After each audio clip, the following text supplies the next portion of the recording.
네, 최진봉 교수님. 예, 예.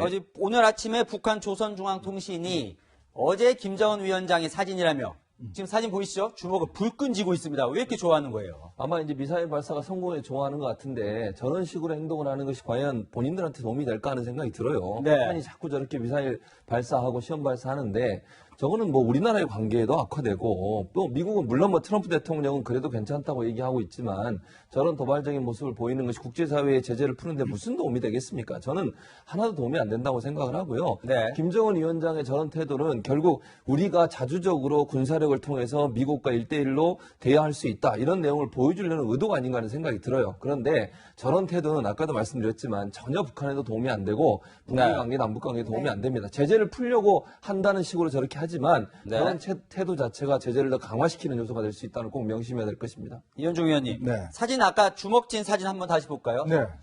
정말 좋아합니다. 그렇죠. 네. 저런 연상시키는 게 아마 문재인 대통령이 지난 8.15 연설에서 우리는 할 수 있습니다. 네. 하고 이제 주먹을 북끈진 적이 있지 않습니까? 네. 아마 그 모습을 비슷하게 또 연상시키는 것 같아요. 네. 그러니까 지금 보면 어제 발사는 강원도 홍천에서 발사를 했죠. 통천에서 발사했습니다. 네. 이 통천이라는 곳이 사실은 우리 그 군사분계선과 50km 밖에 떨어져 있지 않는 지역이에요. 네. 그렇다면 가장 어떤 면에서 보면 가까운 지역에서 발사를 했고, 네. 그리고 이번에 발사를 보면 사실 지난번에 보면 이제 거의 3종 세트를 완성했다라고 이야기를 했지 않습니까? 네. 네. 그럼에도 불구하고 또 발사를 한 걸 보면 우리가 이제 20일까지 진행되고 있는 현재 그 이 한미연합훈련에 대한 대응적인 성격도 있는 것 같고, 또 최근에 8.15 기념사를 통해서 문재인 대통령이 통일에 대한 여러 가지 비전을 제시를 했지 않습니까? 네. 그것에 대해서 강한 어떤 반발의 의지, 이런 어떤 정치적인 어떤 이 숨어있는 뜻도 있지 않겠는가, 그런 해석을 해봅니다. 네. 네. 최진봉 교수님, 예. 그런데 시험 발사 후에요, 이 김정은 위원장의 멘트가 좀 심상치 않다고 느껴졌거든요. 그렇죠. 김정은 위원장이 뭐라 하냐. 우리를 상대로 불장난질을 해도 엄두도 못 내게 만드는 것이 확고부동한 의지다 이런 얘기를 했습니다. 그러니까 결국 이제 본인들이 결국 우리가 지금 한미 군사 훈련을 하고 있잖아요. 그런 훈련에 대해서 불장난이라고 이제 명칭을 한 것 같고 거기에 대해서 본인들이 지금 반발하는 형태로 이런 행동을 하고 있다는 걸 명확하게 보여주는 것 같습니다. 네. 그러나 우리는 한미 군사 훈련은 지속적으로 해야 되는 거예요. 왜냐하면 이건 방어적 태세의 훈련이지 우리가 북한을 공격하겠다고 하는 거 아니지 않습니까? 네. 북한이 저렇게 미사일 쏘고 아직도 대결 구도에 있는 건 명확하잖아요. 비핵화도 아직 하지도 않았고 네. 핵을 갖고 있는 북한과 우리가 대응하기 위해서는 한미연합훈련 지속적으로 해야죠, 당연히. 네. 근데 그걸 가지고 문제를 삼는 건 저는 그게 문제라고 생각을 하고 김정은 위원장의 이런 그 뭐 협박성 발언들은 아까도 말씀드렸지만 국제사회에 또 던지는 메시지로도 부정적으로 들릴 수 있고 한미 관계는 아니면 또는 그 북한과 미국과의 관계 또 우리와 북한과의 관계에서도 악영향을 미칠 수 있다는 거 분명히 좀 기억해야 된다 이렇게 생각합니다. 네, 이현종 위원님. 네. 오늘부터 이제 한미 군사훈련 2단계로 들어가면서 반격훈련이라고 이제 시작을 한다고 합니다. 그런 거에 맞춰서 쏜 것 같기도 하고요. 지금 어제 쏘았다는 것이 북한판 에이텐킴스로 지금 추정이 되고 있어요. 그렇습니다. 지금 이제 한미연합훈련이 원래 처음에 사전훈련, 그러니까 국지적으로 이제 도발이 있을 때 대응하는 사전훈련이 있었고요. 지금 현재 훈련은 다 시뮬레이션으로 진행이 되고 있습니다. 네. 그리고 지난 11일부터는 이제 북한이 우리를 전면적으로 침범했을 때 이제 훈련, 그걸 하고 있고, 이제 오늘부터는 뭐냐면 우리가 그것에 반격해서 올라가는 훈련을 하고 있습니다. 올라가는 북한. 그러면 이제 어디까지 올라가냐면 지금 이제 원래 우리나라의 이제 한미연합훈련은 실제로 북한 전역까지 다 올라가는 훈련을 했어요. 네. 근데 지금은 사실은 이제 휴전선까지만 올라가는 반격 훈련을 하고 있거든요. 이게 이제 20일까지 진행이 됩니다. 네. 근데 지금 북한이 오늘 사진을 공개한 저 미사일을 보면 우리가 가지고 있는 에이텐킴스와 거의 유사해 보입니다. 지난번에 한번 실험을 한 적이 있는데요. 네. 사실 저 미사일의 특징은 뭐냐면 굉장히 화력이 아주 굉장히 파괴력이 큽니다. 네. 왜냐하면 저 탄두에 자탄들이 한 수백 개가 있어요. 네. 그래서 이게 이제 쏘게 되면 실제로 이제 자탄들이 바로 목표 지점 근처에서 다 이제 확산이 되면서 흩어져서 그렇죠. 떨어지는 흩어지면서 이제 확산이 돼서 실제로 저 미사일 한 발로 보통 축구장 한 4개 정도를 완전히 파괴시킬 수 있다는 것이거든요. 네. 지금 우리로서는 어떤 굉장히 중요한 어떤 우리의 전략 자산으로 가지고 있는 것인데 네. 북한이 저것에 대한 실험에 성공했다는 것은 북한도 그만큼 이제는 어떤 면에서 보면 미사일 면에서는 우리가 가지고 있는 이스칸다르라든지 그다음에 에이텐킴스라든지 방사포라든지 우리의 어떤 요격 시스템을 완전히 교란시킬 수 있는 것들을 다 가졌다. 라는 것들을 이제 오늘 저는 훈련을 통해서 보여준 것이 아닌가 싶습니다. 네.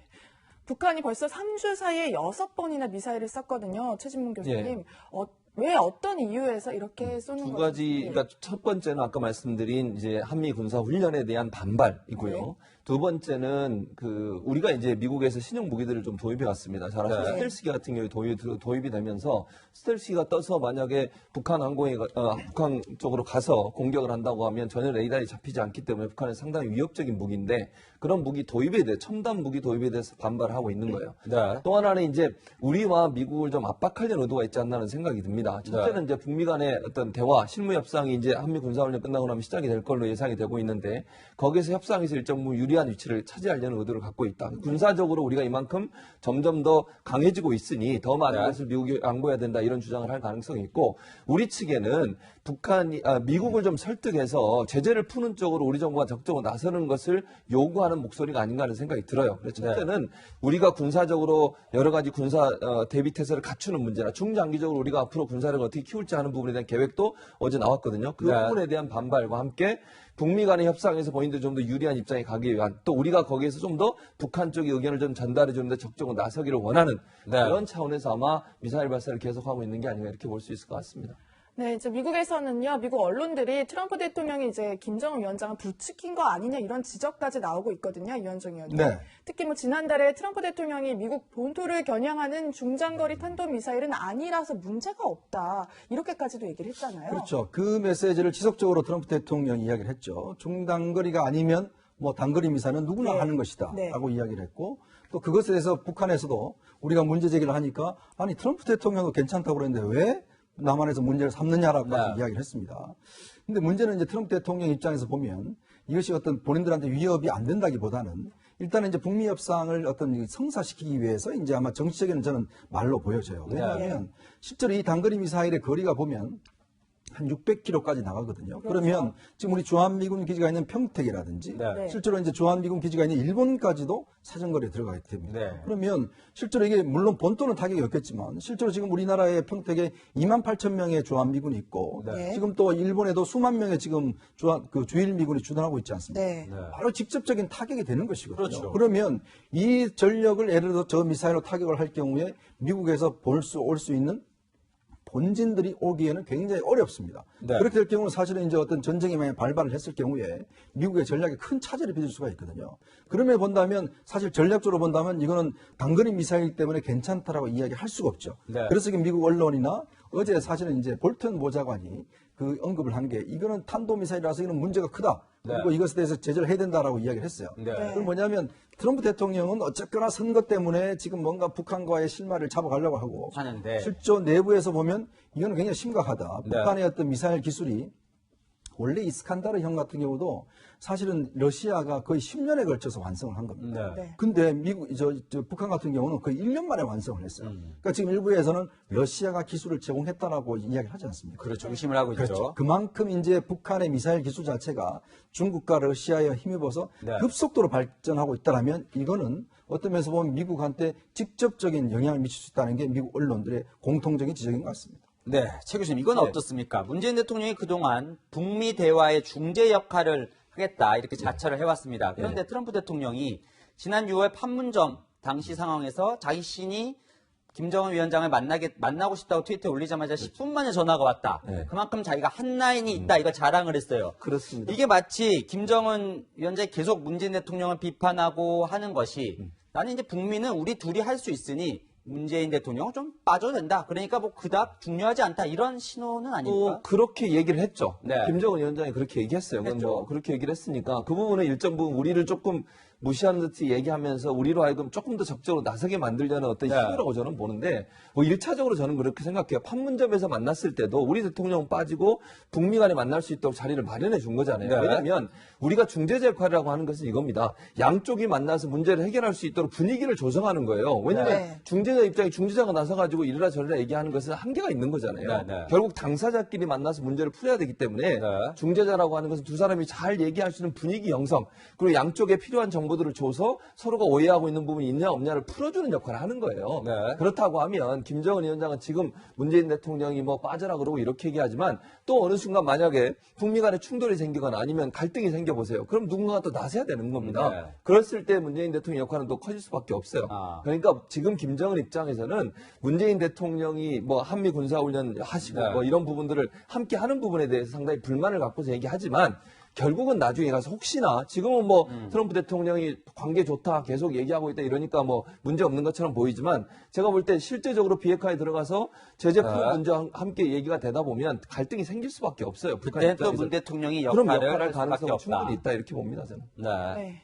사실 엊그제 문 대통령의 광복절 경축사를 이제 북한 측이 원색적 표현까지 써가면서 비난을 했거든요. 이현정 의원님 보실 네. 때는 이거 어떻게 해석을 하면 좋을까요? 최근 얼마 전까지는 이제 외무성 권성근 국장 이름으로 이제 비난 메시지가 나왔지 않습니까? 그랬었죠. 근데 예. 북한이 뭐 역대 정부에서 다 어떤 면에서 보면 뭐 이 남한의 지도자들을 이제 비난을 많이 해왔습니다. 네. 근데 지금의 어떤 비난 수위를 보면 정말 이거는 도저히 어떤 면에서 보면 일국의 대통령한테 할 수 있는 이런 이야기라고는 도저히 믿을 수 없을 정도로 굉장히 심한 욕설들을 하고 있거든요. 네. 그러니까 뭐 정말 어디서 저런 욕을 뭐 개발했는지도 모르겠어요. 그만큼 어떤 북한의 비난 수위가 높다는 것이고 더군다나 그거를 지금 조국평화통일위원회 네. 담화문으로 했다는 것 자체가 저는 이게 심각한 걸로 보입니다. 네.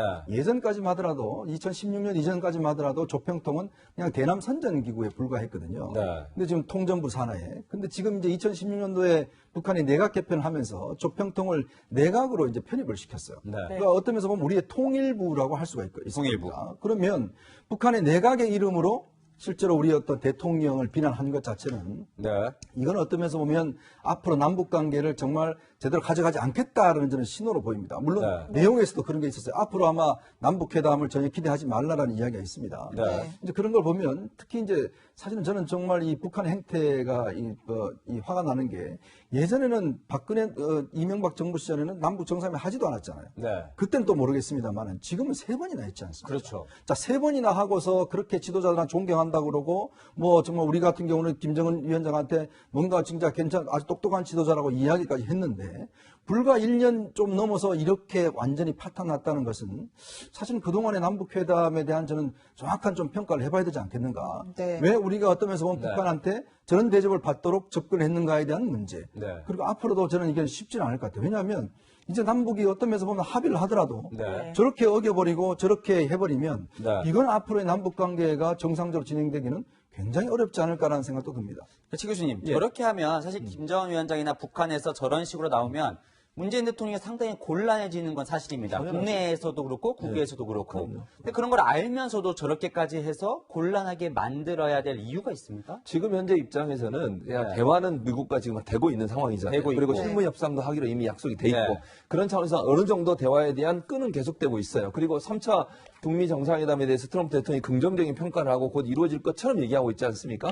지금 상황에서 문재인 대통령의 중재적 역할은 한계가 있다, 제한적이다라고 판단한 것 같아요. 그렇다고 하면 이 상황에서는 좀 한국을 조금 더 자극을 시켜서 대한민국이 조금 더 적극적으로 경협에 나올 수 있도록 만들려는 의도가 있다고 저는 보거든요. 네. 그리고 적극적으로 우리의 역할을 더 강화시키기 위해서 우리 입장에서는 북미 간의 관계에서 뭔가 역할을 하려는 의도를 갖고 접근할 수밖에 없는 상황이잖아요. 네, 네. 그런 상황에서 남한 쪽을 조금 더 자극적으로 움직이게 만들려는 시도인데 저는 저 시도는 안 먹힐 거라고 봐요. 우리 먹힌다. 정부가 네. 저런 식으로 하는 북한에 대해서 다 받아주고 이런 태도는 아니라고 보거든요. 네. 물론 어제도 이제 우리 통일부 같은 경우 도를 넘는 무례한 행위에 대해서 깊은 유감을 표명한다 이렇게 얘기를 했고 네. 청와대도 불만이 있더라도 대화로 풀어야지 이런 식으로 네. 하는 건 맞지 않다라고 얘기를 했어요. 네. 그런 부분을 본다고 하면 지금 상황 관리를 위해서 일정 부분 좀 제한하고 있는 부분이 있긴 하지만 저게 도발이 계속되면요. 우리 입장에서도 계속 이걸 받아들일 수 있는 상황은 아니다 이렇게 봅니다. 어제 약간 청와대 기류가 좀 달라진 겁니까? 그럼요. 네. 달라졌다고 저는 봐요. 달라졌다? 예, 왜냐면 통일부 같은 경우 도를 넘는 무례한 행위고 깊은 유감을 표명한다고까지 얘기했다고 하는 것은